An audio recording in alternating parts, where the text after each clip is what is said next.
राज्यभरात 17 जागांसाठी विधान परिषदेची निवडणूक होत आहे आणि याच निवडणुकीच्या पार्श्वभूमीवर नाशिक, जळगाव या दोन ठिकाणांवरील जागांवरून मोठं रणकंदन सुरू असल्याचं पाहायला मिळतंय।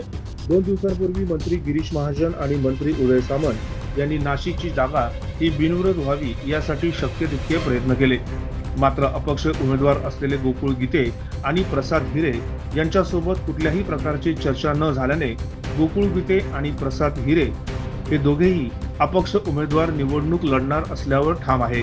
सध्या महायुतीचे उमेदवार नरेंद्र दराडे यांना पाठिंबा देण्यासाठी नाशिकच्या एका नामांकित बांधकाम व्यावसायिकांच्या घरी कॅबिनेट मंत्री गिरीश महाजन आणि उदय सामंत यांची तातडीची बैठक सुरू आहे।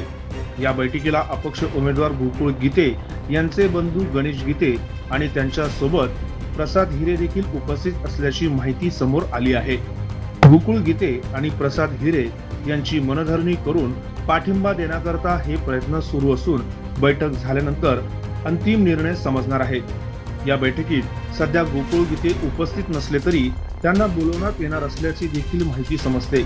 त्यामुळे आजच्या या अतितातडीच्या बैठकीमध्ये नाशिकमधील अपक्ष उमेदवारांची बंडखोरी रोखण्यास मंत्री गिरीश महाजन आणि मंत्री उदय सामंत यांना यश मिळणार का हे बघणं महत्त्वाचं असणार आहे। 9 न्यूज महाराष्ट्रासाठी प्रतिनिधी इसाक कुरेशी, नाशिक।